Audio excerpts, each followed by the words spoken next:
and welcome to the Books on Asia podcast, sponsored by Stonebridge Press, publisher of fine books on Asia for over 30 years, located at www.stonebridge.com.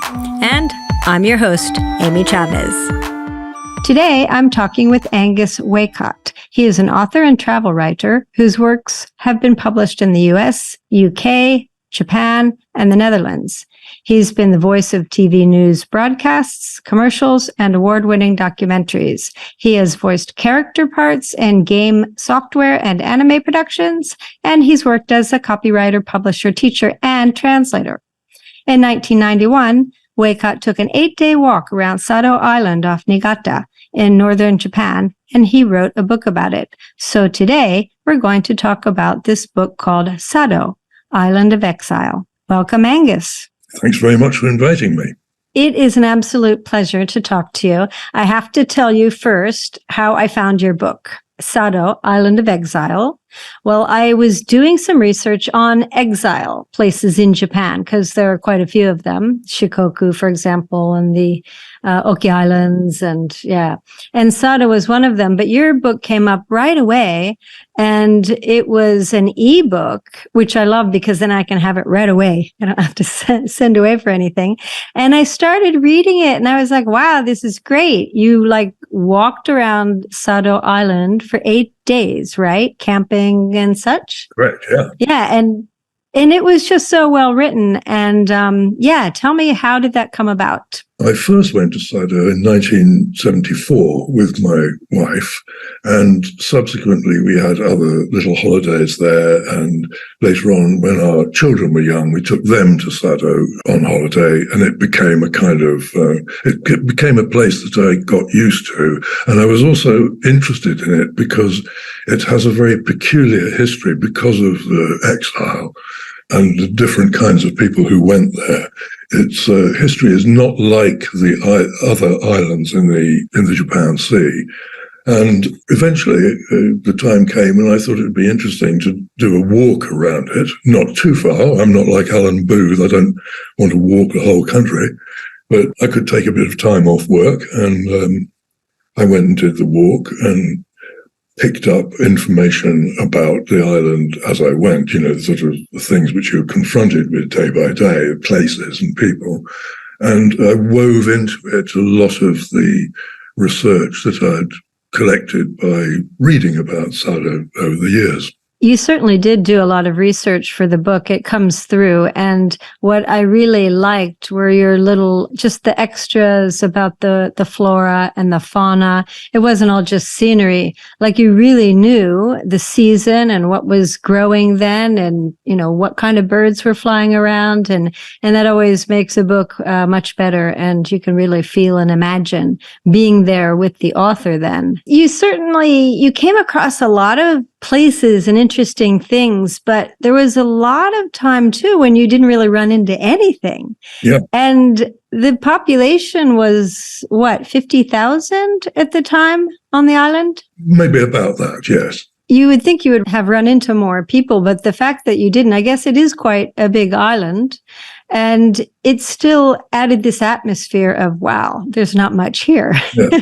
Well, it is quite a big island, and an awful lot of it is uninhabited or very, very sparsely inhabited. I mean, when I first went there, we lived on noodles and whatever vegetables villagers would give us because villages didn't have shops. There weren't any. And there was hardly any traffic. And so the population is concentrated in a few centres in the middle of the island and a couple of other towns. And everywhere else, there's not many people around. There were long stretches of walking when I didn't run into anybody. And so when that happened, it always provided a good opportunity in the book to stick in a digression about Tengu or about Nichiren or about exile generally or, things of that kind. So I could sort of chop it up and have a bit of geography and birds and flora and fauna, then intersperse that with bits of research that I'd done over the years on the island. Oh, do tell me about this tanuki-worshipping cult. That was still extant at the time, right? Yes, it was still just in existence. Well, the particular reason why tanuki is a big deal on Sado, I think, is because there are no foxes on Sado. Just as there are no snakes in Ireland, there are no foxes on Sado because islands generally don't have larger mammals. There are obviously on Sado there are no bears either and other large animals. And whereas in the rest of Japan, many temples have got inari shrines, fox shrines attached to them. And that's something that nearly everybody who goes to Japan will see, fox shrines. But there are a few shrines to mujina, which is really the cross between a badger and what they call a raccoon dog, an animal called a tanuki. And because there's no exact translation, because that animal doesn't exist in America or in Europe, there's a bit of confusion about exactly what the word mujina means. But it refers to the tanuki, which is a wild animal. It's untamable. You can't make a pet out of it, like you can't make a pet out of a weasel or something like that. They're wild, that's it.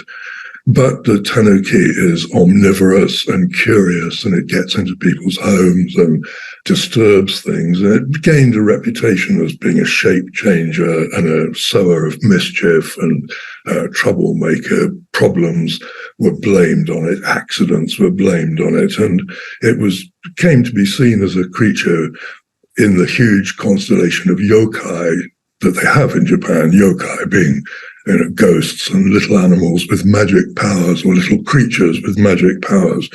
And so I was very surprised to come across mujina shrines on Sado. Very few. I mean, in fact, I think I only came across 3. One was in good condition. The other 2 were in very poor condition indeed and were obviously being abandoned. It isn't a cult which has any kind of pageantry aspect. It's not something that tourists would go and watch and take pictures while the islanders go through the rituals. It's not like that at all. It's much more a village thing. It's not secret, but it's perhaps not many people pay attention to it anymore. And those people who do tend to be country people with country beliefs. And so it's dying out. And as far as the worship is concerned, I think it's just a case of placating the shape-changing creature by making offerings of food or money or sake or something like that to keep it quiet and basically to ask the creature, leave me alone, don't come and sow your mischief anywhere around me. I think that's the purpose of the shrines, and that's what people used to go there for. Yeah, and the tanuki is in many ways a beloved creature as well. He's the statue you always see out in front of drinking and eating establishments, and he's holding his bottle of sake, his promissory note to people he owes money to. And even the kids have a song about the tanuki's balls swinging in the wind. Yeah. So he's quite legendary. And there's so many stories about tanukis, as you said, shapeshifters and becoming people and playing tricks. And I kind of always think of the tanuki as being your April Fool's type of character. Well, there's a traditional story about why there are no foxes on Sado. The mujina Danzaburo, who lived on Sado, went over to the mainland, and while he was getting into his boat on a beach, intending to come back to the island, a fox came up to him and said, "Will you take me over to Sado? I'd like to go and live there." And Danzaburo said, "Well, yeah, okay, I'll take you, but you have to be good at shape-shifting. You can't, they expect a lot over there on Sado." And the fox said, "Oh, that's okay, no problem, I can do that. So what would you like me to change myself into?" So Danzaburo said, "Well, how about you change yourself into a pair of geta that I can wear, while I'm going over there." These are the wooden sandals, okay. That's right. Fox said, fine. He changed himself into a pair of sandals, and Danzaburo put them on and began to row to Sado. And when he got a good distance away from the shore, he took the sandals off and threw them into the sea. So the fox drowned, and that's why there are no foxes on Sado. And it's not a terribly dramatic story, but it's a good story because it's indicative how many of the stories concerning tanuki are basically pretty simple because they probably were derived from things that really did happen. So your axe handle works loose, and why did that happen? A tanuki did it, and that kind of thing. So they're very much embedded into folklore and into the lives of ordinary people, and that's something you notice a lot on Sado. They're not interested in things that are far away, what's going on in Tokyo and the government. There's not much interest in that. There's far more interest in boats and fixing the road and, immediate problems. And that reminds me, you said boats. Another interesting thing you brought up in the book were these votive pictures of boats called funa-ema. And could you explain where you saw those and what was that about? Yes. There's a port in the south of the island called Ogi, and it has been, although you wouldn't think so to look at it, but it has been a very important port in Japan for a long, long time, probably more than 1,000 years, because in the old days, if travel could be done by sea, it was done by sea and not over land. Land travel was very difficult in Japan. And Ogi is about halfway between Hokkaido in the north and Shimane-ken in the southwest. And so it was a stop-off point. It was also the port that was used for carrying gold from the gold mountain on Sado to the mainland. And there's a shrine there called Kisaki Shrine. And I went into it and I saw a lot of pictures on the wall, colored pictures, not terribly well done, but the striking thing about them was they were all nearly the same. They were done to the same formula. And I thought it was odd that there would be lots of pictures of boats and they would all be done the same way. It's more or less the same size, and the captain and the crew shown in the same attitudes and positions in all these pictures. And so I realized that they weren't pictures that were there for art's sake. They were sort of representations of individual ships. And once they were made, they were kept in the shrine and they could be addressed and prayed to. It was an object that people could go to the shrine and pray for a successful trip and a safe return and so on. So they had religious value, not really artistic value. I thought that was really interesting. And I found out what they were called. Funa-ema is a fune boat, of course. And also there's a part of the word uma for horse is in there, because, again, in a few places, particularly in Western Japan, there are shrines where there are wooden animals, horses in particular, and their dedications, instead of dedicating a real horse, which is dead and then has to be got rid of, you dedicate a wooden horse and it can stay there for a long time. Right. And then if someone was lost at sea, then the family could still pray to that picture, right? Absolutely. And perhaps derive comfort from it, going to see it and, perhaps musing on what had happened to the ship and what had happened to the people. Perhaps helpful for a lot of people. It does happen a lot in Japan that people like to have a particular object to pray to or to hold on to. It's a little bit like having a rosary in your hand. And there's no reason to pray in a Catholic church to God and sort of tell beads while you're doing it. Nevertheless, many people do, and it's obviously comforting to have an object of some kind to act as a bridge to the other world.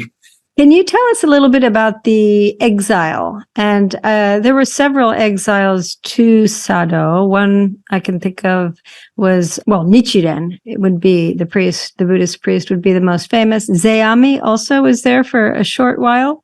the founder of No, although there's not so much written about his time there. But there's quite a bit out there on Nichiren. Could you tell us a little bit about this particular Buddhist priest? Absolutely, yeah. Of course, exile had been a standard form of punishment since the 6th century. It was laid down as a particular punishment with 3 degrees, near, medium, and far, and then that became more complicated later on. But the first recorded exiles were there in the 7th or 8th century. And by the time Nichiren got there, well, Nichiren was a Buddhist priest who virtually set up his own sect.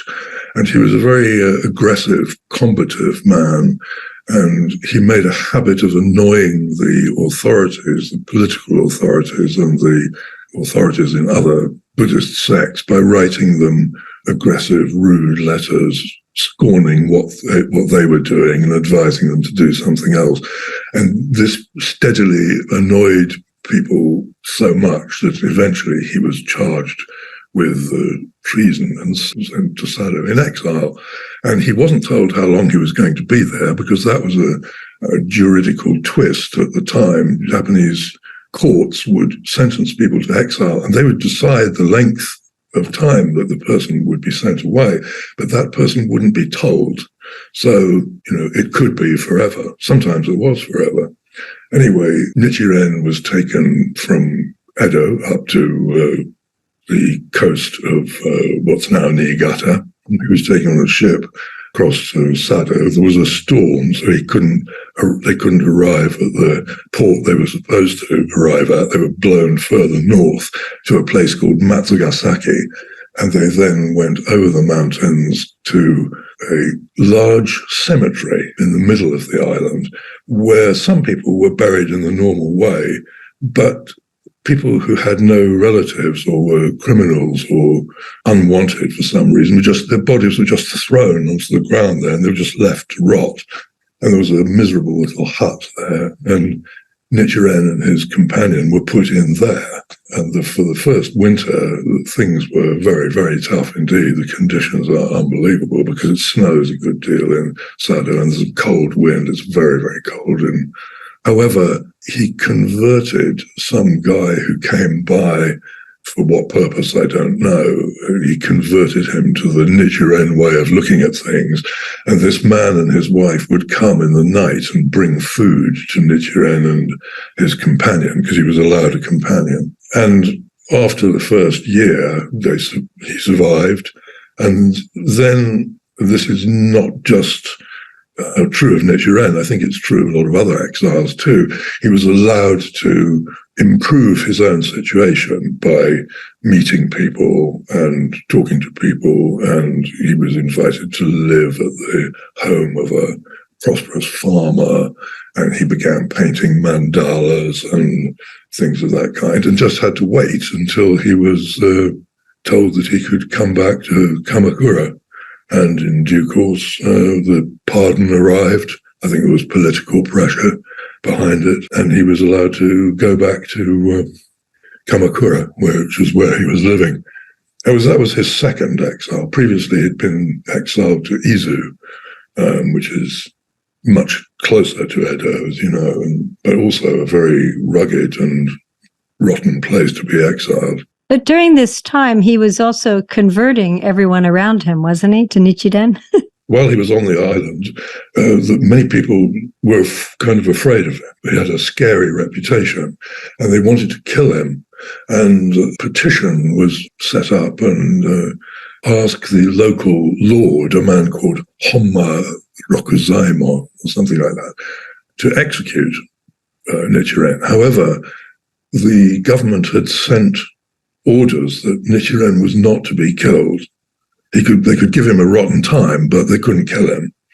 So instead, the local lord suggested that they have a debate, Nichiren against everybody else, all the other ecclesiastics, minor ecclesiastics on the island. And he was generally loathed, a bit like Donald Trump is, a kind of, almost irrational horror of Nichiren. However, the debate took place. And not surprisingly, it turned out that the priests and monks on the island were actually not very well versed in Buddhism. They didn't know the difference between commentaries and sutras and treatises of one kind and another.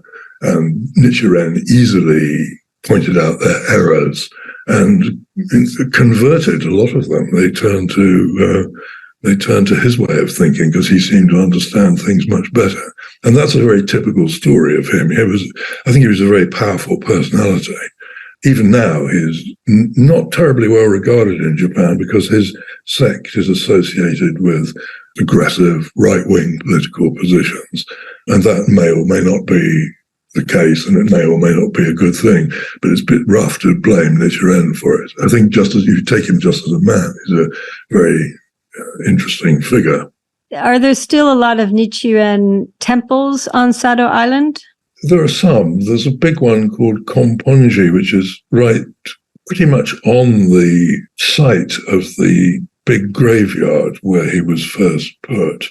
That village was called Tsukahara, and I heard somebody while I was there referring to it as Tsukahara, which is extraordinary because its modern name is Nibo, and it's always called that. It's Nibo on maps. It's never called Tsukahara. But anyway, there is a Nichiren temple there, and it's big, and it's very ornate. It's a very typical Nichiren-shu temple.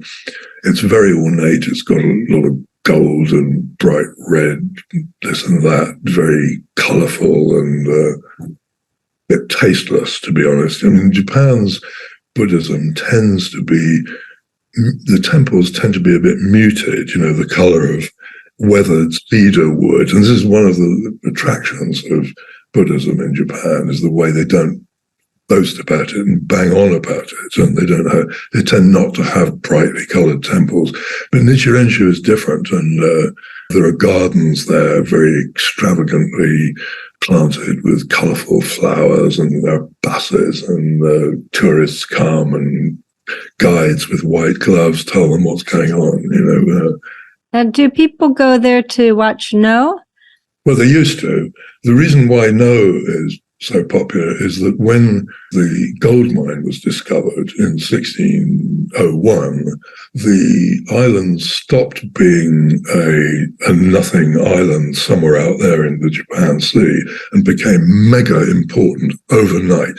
And the shogun brought it under his direct rule. It was no longer part of some province. And he appointed a guy called Okubo Nagayasu to be the commissioner in charge and to organize the administration of the island and the exploitation of the gold mine and so on. But it happens that the Okubo family were involved in No theatre in Edo. And so he introduced No to Sado. He brought actors and put on displays, and it caught on. That's not surprising to people who know that form of theatre well, because it's not an exclusive thing only for very, very intelligent, well-educated people. It's not at all like that. No theatre is very much for the ordinary man originally. And at one time, there were said to be over 200 stages on Sado. Local villages, they had their own. They set aside 1 or 2 rice fields and said that the income from those fields would just be used for the No theatre. That's not the case anymore, but there's still a lot of No theatres on Sado, far more than there are in Tokyo. Wow, that's amazing. I don't think they get used all that much, but they're like No theatres always used to be. They're, you sit outside on the grass or on a mat. It's open air, whereas in Tokyo, No theatres tend to be air-conditioned and comfortable seats and all that. It's fine, but it's just, it's curious that No really caught on in a big way in Sado. And what about the gold mine? That also was perhaps related to exiles and prisoners of war and... Interesting you say that. The gold mine was found in 1601, and for about 30 years, there was a gold rush like the Alaska gold rush, because a lot of gold could be found near the surface of the mountain and was very easy to get at. And the yield was enormous. I mean, you could get about 5 kilograms of gold out of a ton of gold ore right at the beginning. But once the gold rush only lasted about 30 years. After that, it had to be more serious mining. And an idea has grown up that the mine must have been worked by slaves, by exiles, by criminals. But this is to completely misunderstand the procedure of gold mining. It's not like coal mining where you just hack at the walls and huge chunks of coal come out and you get, tons and tons every day. Gold mining is far more difficult than that. You need people to do it who know what they're doing. You can't have any old idiot doing it because he won't do it properly. And then you will miss out on a lot of the gold which is in there. You need people who know how to get it out. And you need people who know how to use the tools, how to make the tools, how to make pit props and so on. And the people who could do that came from all over Japan. And Aikawa, the town where the gold mine is, grew from it. It had something like 200 people living in it in 1600. And in 10 years, it had 120,000. And it was an enormous town, and it had bars and houses and restaurants, entertainment places. So obviously, all the people who worked in the mine were paid. That's clear from the development of Aikawa. But there was a problem inside the mine. The big problem was flooding. That's a problem in many mines, but it was very bad in Kinzan on Sado. So the only way you could deal with it was to have pumps going all the time, round the clock. So they made these pumps out of bamboo tubes and cedar boxes and this and that. And at first, people came to Sado to work as water pumpers, horrible job, underground, as hours of hard labor. But they queued up to do it because you could get money for it. But when the amount of gold coming out of the mine started to fall and people looked for ways to cut the costs, one way you could cut costs was to get people to man the pumps and not pay them. So vagrants were rounded up in Edo, Osaka, Nagoya, and places like that. People had nobody to protect them, and they were shipped off to Sado, and they were supposed to work there for 5 years, and then they would be set free, but probably an awful lot of them died. And there is actually proof of that. However, the idea that the whole operation was run by slaves is completely untrue. It couldn't work like that. During the war, there were definitely Koreans on Sado, and they were technically employed by Mitsubishi. We know this because in 1991, Mitsubishi released documents which showed the cigarette rations that they gave to people on Sado, including Koreans. They probably didn't work in the mine, because what happened was, in the old days, they dug out gold ore, rocks from the mine, and extracted the gold from them. And then the rocks that were left were thrown onto the side of the road or onto a beach. And over the years, there was an enormous beach of stones there. And during the war, it was worth going through all those rocks again and seeing if they could get any more gold out of them. And in 1940, they were getting something like 4 grams of gold out of a ton of ore. We're running out of time, and I did want to ask you, as I ask everyone, what are your 3 favorite books on Japan? Favorite is difficult. One is Memories of Silk and Straw by Dr. Junichi Saga. It's a book of interviews by a provincial doctor made with his patients, and the patients are recalling their lives and activities during the first half of the 20th century. So before industrialization and before the Second World War, when things were pretty basic. There was a guy who made rice crackers, a geisha and a shopkeeper, a fisherman and a gangster, ordinary people doing ordinary trades and talking about their lives and how they made money, how they got through problems, what happened with their families, how they traveled, what they wore, and all this kind of thing, which is, it's very interesting in itself. It's also very interesting to me because when I first came to Japan and I didn't understand the language, my first focus went onto the curious details of everyday life, like the fact that shrine precincts are used as children's playgrounds. Things of that kind were what interested me, and I think the essence of Japan is in a lot of those basic things. So that's one book. Another book is a treasure to me. I read it before I ever came to Japan. It's called Women Poets of Japan. It's edited by Kenneth Rexroth, the American poet. And the central point is that because women were historically marginalized, they weren't taught to write Chinese characters, even well-born women. And so those women who wanted to write poems or diaries or even books wrote in hiragana, simplified script for writing Japanese. And because they were marginalized, their work was also marginalized. Nobody really took much notice. Male poets had to conform to styles and requirements of the time in order to be noticed.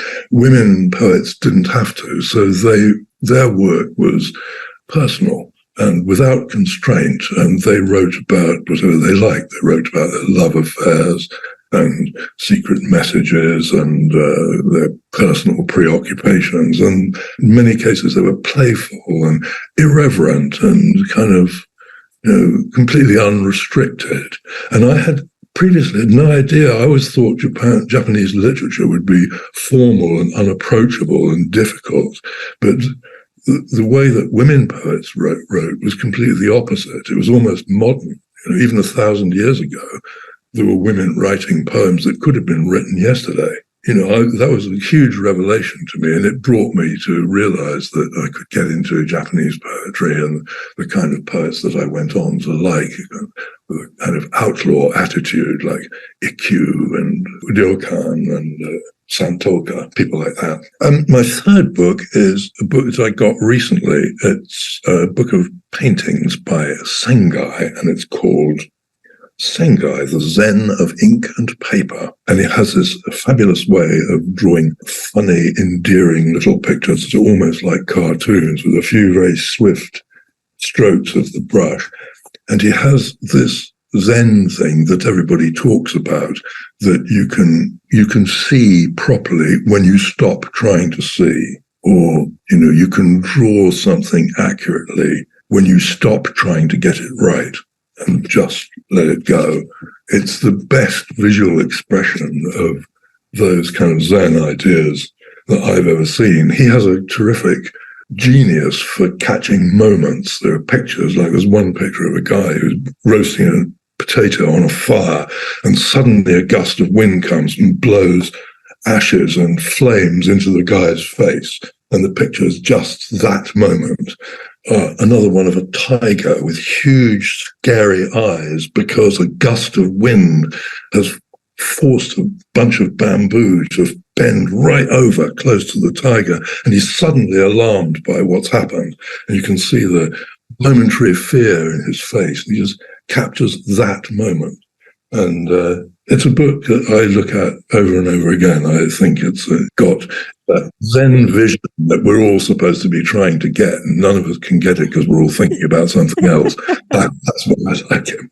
Oh, that's great. Oh, that's so interesting. I'll have to check into that. But thank you so much for coming onto the show and talking to us about Sado Island. And you have a couple more books too, don't you? About Japan. Well, I have one other book about Japan, which is called Paper Doors.